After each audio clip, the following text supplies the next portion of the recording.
I'm talking about the 10 most intriguing rookies from the past season, including Chase Burns, Jacob Misiorowski, and more on today's action-packed episode of Locked On Fantasy Baseball.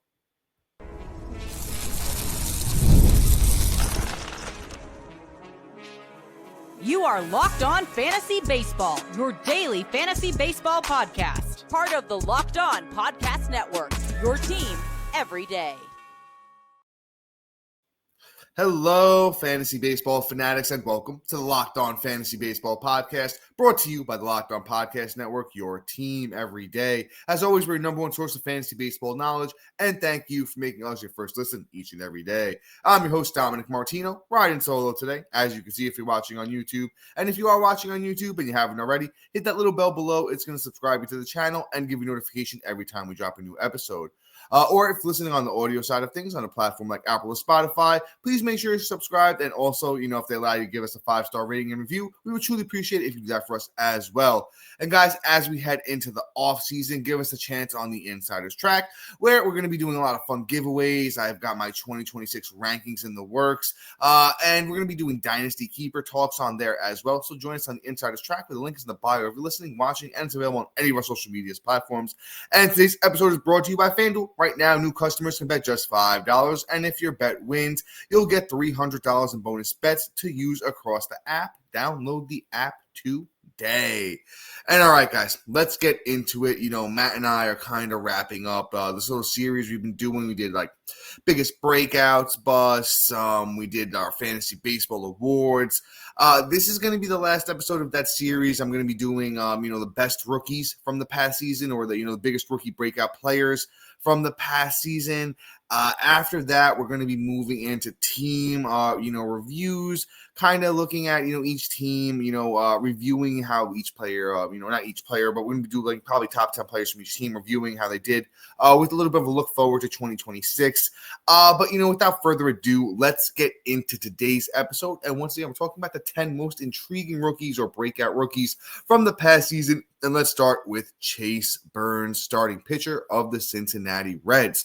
And, Burns is, very intriguing young prospect, man. Had a bit of a mixed bag of a debut, right?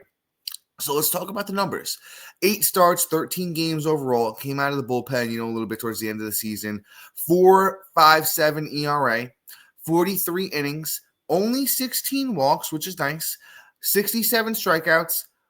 2.65 FIP, which is fielding independent pitching, is an ERA indicator. Kind of tells you where the ERA should be rather than where it was. So that's a great indication there for Chase Burns. Almost 2 full runs difference on the ERA versus the FIP. The WHIP was a little bit high at a 1.31, but that was mainly because he gave up 41 hits over 43 innings. The walks weren't a huge concern. And Burns really, I felt like he was starting to get better with time, even though his first start, was really, really stellar against, my New York Yankees. I kind of want to go through, some of these starts here while, we're talking about Chase Burns, because it was just such an interesting go of it. So let's look at this little stretch he had here, right? First outing against the Yankees was amazing. He struck out, I believe, 6 of the first 7 batters he saw, something along the lines of that. Finished with 5 innings, 3 earned runs, 8 strikeouts. It was a pretty solid outing. You didn't like a lot of, you didn't like that he didn't give you a lot of length, but it was intriguing because he had the pitches working, was striking guys out. The Yanks got to him a little bit, but it was still a great start. He got rocked in his second start against Boston, gave up 5 earned runs, 7 runs total, only got 1 out. He was decent in his next start.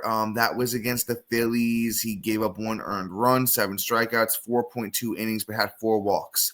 Here's where Burns really, started to impress me a bit.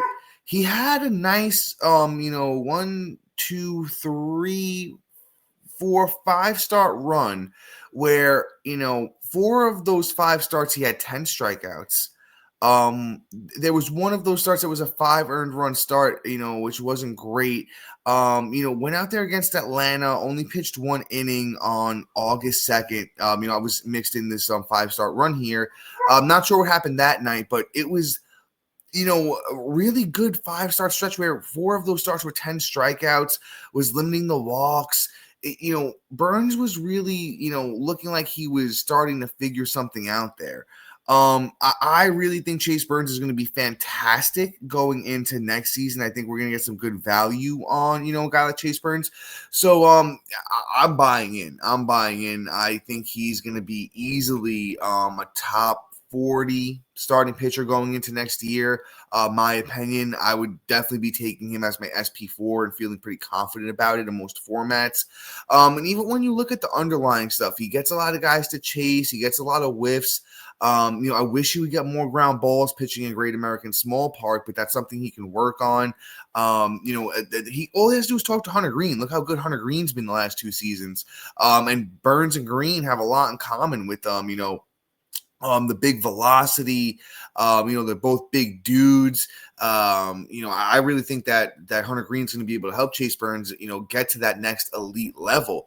So I think Chase Burns might wind up being a guy that I'm even maybe reaching for a little bit because I just know how elite the talent is. Chase Burns was a top 5 prospect consistently, for a while last year, and I just think he's going to take it to another level. I do want to talk about that 5-start stretch one more time before we move on.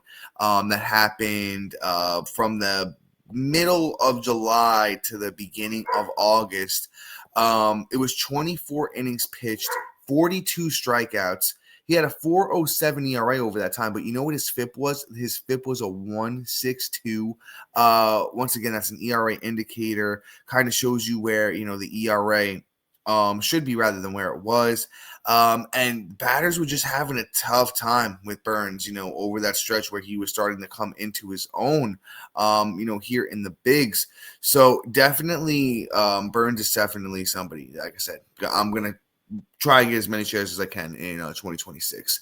Let's move on to somebody that, I kind of feel the same way about. Not as talented, but still has a lot of great stuff. It's Jacob Misiorowski, starting pitcher of those Milwaukee Brewers. And he was another kid, it wasn't as high of a prospect as Burns, but was a higher end prospect.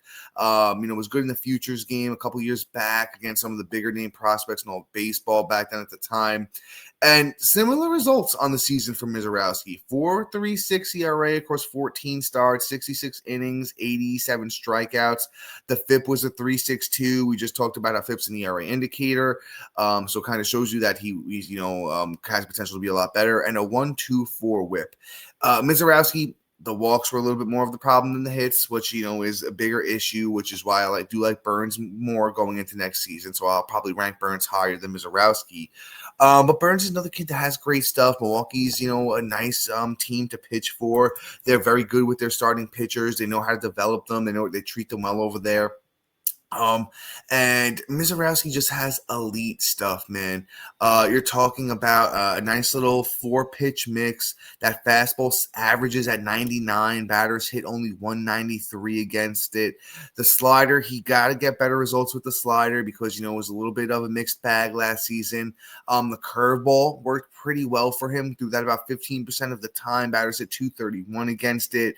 Was doing really, really good stuff with that one. Then even the changeup that he threw 6% of the time, batters hit 0.05 against it, 0.050 against it. So they weren't really doing anything with it. The big Misiorowski stands 6'7", 200 pounds. So, kind of has that big Chris Sale kind of frame, lanky. Does kind of tend to lead towards possible injuries, but I think Misiorowski is somebody who can get above it, especially for next year. If you get Misiorowski as like your SP5, I think you're going to be doing pretty good. Lower end SP4 in that range. I like the 2 young kids. I think they're going to be elite next season. And I'm trying to get as many shares as Burns as I can, and Misiorowski is somebody that I want some shares of as well. But before we move on and we talk about Cam Schlittler, Cade Horton, and then we'll move into some bats like Roman Anthony, those names and more coming up next. And all right, guys, I need to talk to you about my friends over at Prize Picks. So once again, this episode is brought to you by Prize Picks.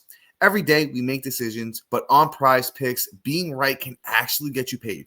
Don't miss the excitement of this football season with Prize Picks, where it's good to be right. Playing Prize Picks is such a fun, simple way to add more excitement to football.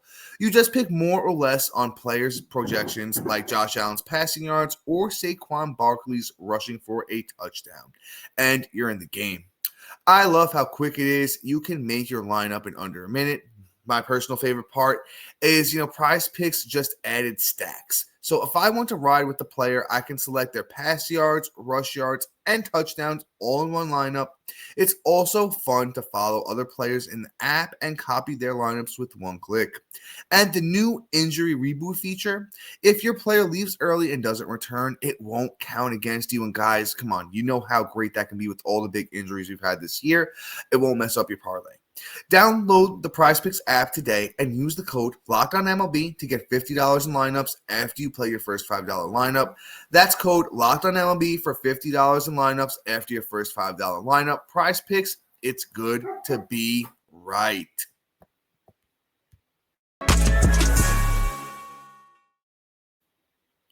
Hey guys, I kind of just want to mention it one more time.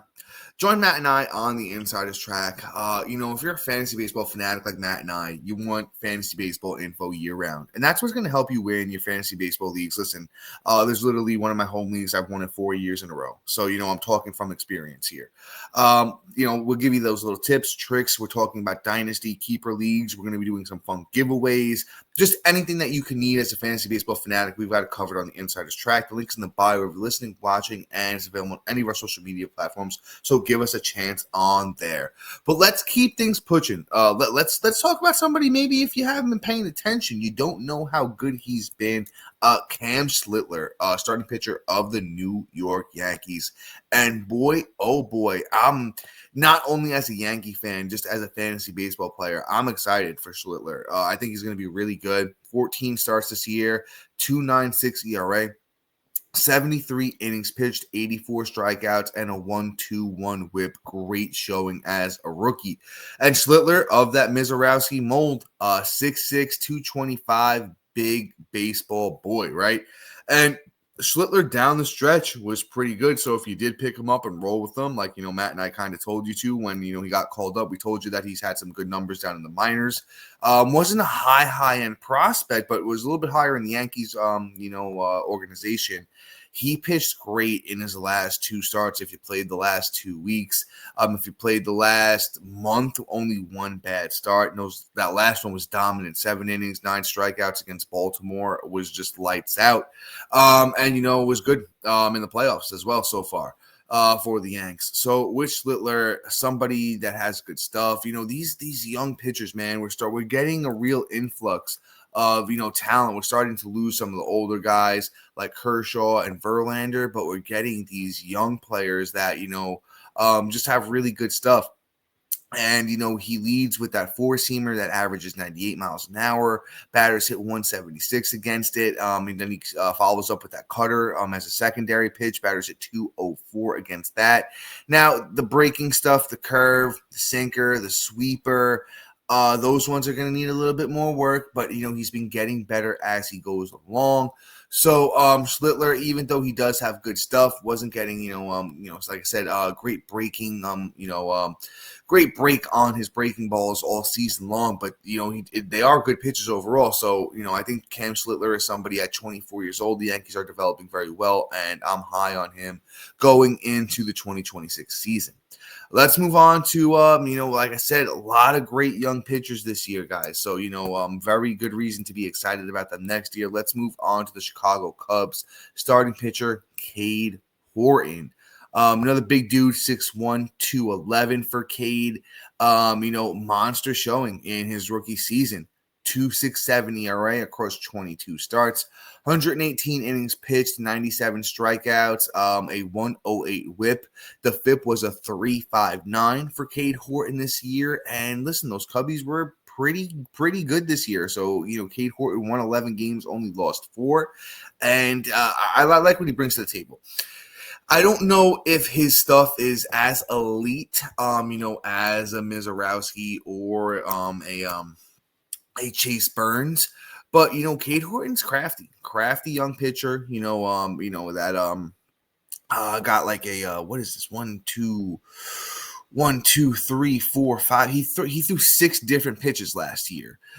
So in the season, led with that fastball. Like I said, it's not an elite fastball like Miz or Chase Burns, but Cade Horton 96 on average. Batters hit 263 against the fastball. So actually his second worst pitch when you're talking about batting average against. But that sweeper, his secondary pitch, was absolutely dominant. Batters only hit 176 against that. The changeup was great, 193. Batters actually only hit 115 against the changeup, and then the curveball batters hit 196 against. So, Cade Horton, man, really making strides here. After a great showing in his minor league career, came up this year, got the call, and was just great. Horton is it's going to be intriguing. I'm actually very curious where the fantasy baseball community is going to land on a guy like Cade Horton. I would probably say that I would value him, and it's going to sound silly because he had better numbers than Burns and Misiorowski. I'd value Horton less than guys like that. I'm kind of guy who likes to chase a little bit of upside. So I might not necessarily have a lot of shares of Horton depending on where he's drafted. Not to say I don't believe in the stuff, but I don't think he has that K per 9 upside. The whip was really good this year, and the ERA is really good, but the fielding kind of pitching, the FIP was at a 3.6. Kind of says his ERA could jump up to the mid-5. So if you're talking about a 3.5 ERA kind of guy with under a K per 9, then the whip is still going to be good. I think Chase Burns and Misiorowski could, have a better ERA, well over a K per 9, and the whip might be a little bit higher, but I'll take everything else that comes along with it. I'll still value Horton, and if I can get him SP5, SP6, I would love to do it. We got one more starting pitcher for you here before we get into those bats, and it's Shane Smith of those Chicago White Sox. So if you really weren't paying attention and you really didn't notice what was going on, you might not have realized Shane Smith was useful this year. 29 starts, 3.81 ERA, 146 innings pitched, 145 strikeouts with a 1.19 whip. Man, it's tough to get up every day and, be motivated to pitch for a team that doesn't have, much intentions of winning and, stuff like that. So to just see a guy like Shane Smith be this productive and be this good is an awesome, sign, student of the game. And I really like the fastball. Really like the fastball on this kid. Sits at about 96. Gets a lot of wicked movement on it, though. Batters hit only 198 against it. Then he follows that up with a changeup. The batters only hit 200 against. Love that 1-2 punch. Curveball wasn't as successful, but still a nice little pitch for Shane Smith, but got nice results on his sinker and his slider as well. Big dude, 6'3", 240. Shane Smith's going to be probably one of those guys you could probably take him end of your rotation and, just throw that dart that he develops a little bit more going into year 2. Not somebody that I'm super high on or I want to make any guarantees with or be like, he's going to, take a huge jump to the next level. But there's little signs here, like I said, gets a lot of whiffs. Doesn't really get hit crazy hard. Well, gets hit kind of hard, but doesn't get barreled up a lot. So that contact isn't being made in, dangerous spots.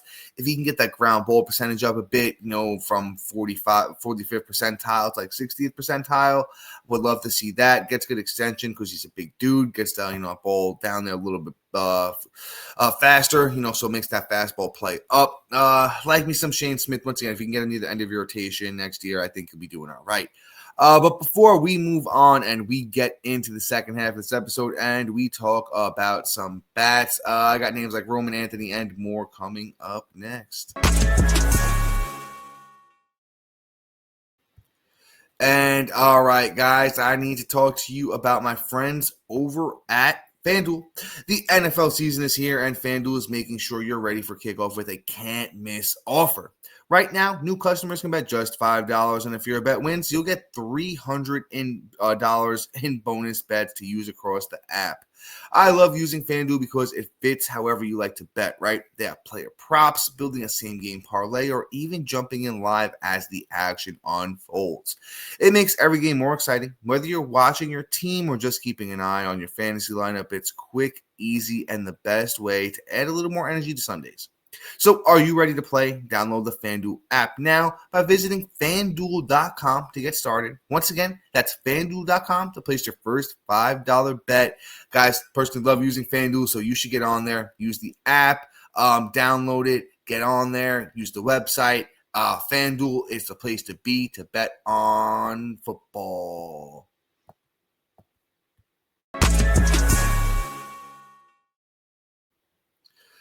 All right, guys, let's take this thing home, right?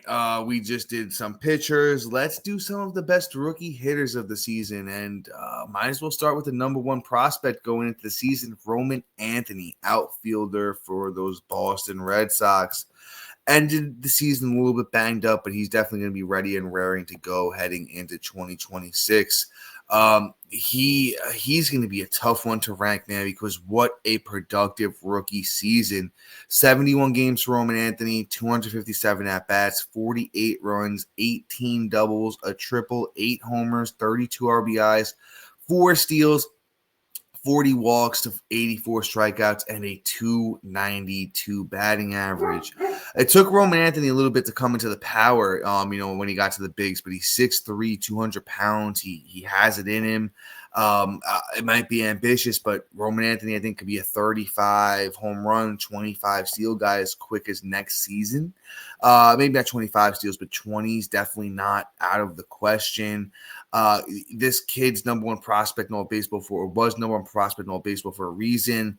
Has all the tools, can hit for batting average, can steal the bases, can have the good counting stats, the power. I wouldn't be shocked if he's being drafted as a high-end number 2 outfielder going into 2026, and that might even be too low. I couldn't personally take Roman Anthony as number 1 outfielder. It's just such a huge risk. Might wind up being worth the reward, so I'm not going to be mad at you if you say, Dom, I want to do it. So, I mean, hey, by all means, I could even see myself, if Roman Anthony's having a big spring training and everything's looking right, if I have him as like my 13th outfielder just to play, play it safe and have him as the number 1, number 2 outfielder, if that makes any sense to you, because the 12-man league is going to be your baseline. So if I have him ranked at number 13, he's not number 1 outfielder, he's number 2 outfielder, but he would be the number 1, number 2 outfielder.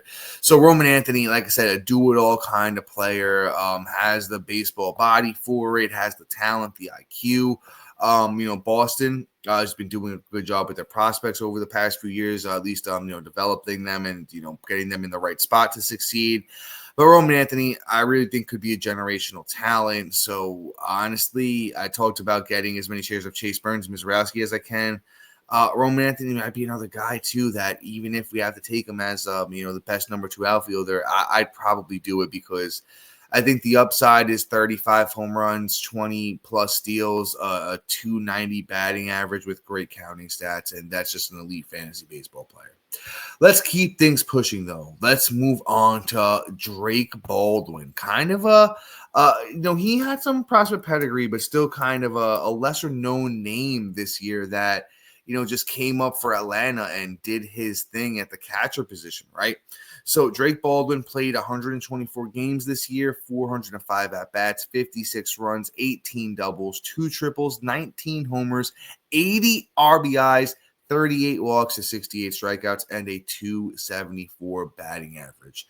We constantly on the show talk about how well catchers did this season. They exceeded expectations, and they really just, hey, catcher's back as a position. You don't really need to worry about it too much anymore. We were finding guys on the waiver wire all year long.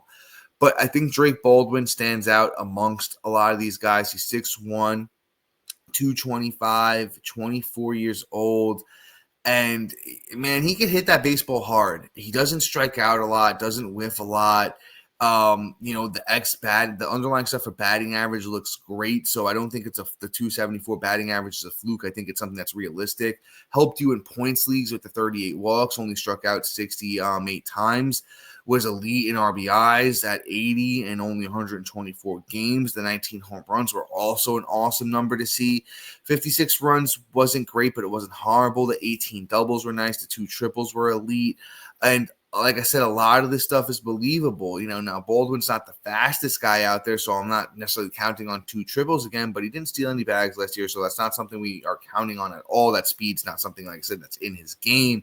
But Drake Baldwin, man, I want to say without really, let me see if I pull my rankings real quick. I don't know how much work I put into my catcher position yet, but I kind of want to give you guys an idea of where I might have Baldwin at, and I kind of want to remind myself too of where I had Drake Baldwin in my catcher rankings. I have him at 12, so I do have him as a number 1 catcher. As I look at this here, though, I could even see Drake Baldwin sliding up to 9 if he's having a nice spring training, and that's just a great lineup to hit. And I know we said it coming into the year, but because Atlanta had the last 2 seasons for Atlanta have been a little disappointing, but I think with a lineup of Acuna, Matt Olson, Michael Harris, who finished the year strong, all those guys on that Atlanta team, I think could just pull it together, and then you're looking at a team, and then even if Ozuna's still around and he can still do his thing, we'll get back to a decent level. I think this Atlanta team could be really good.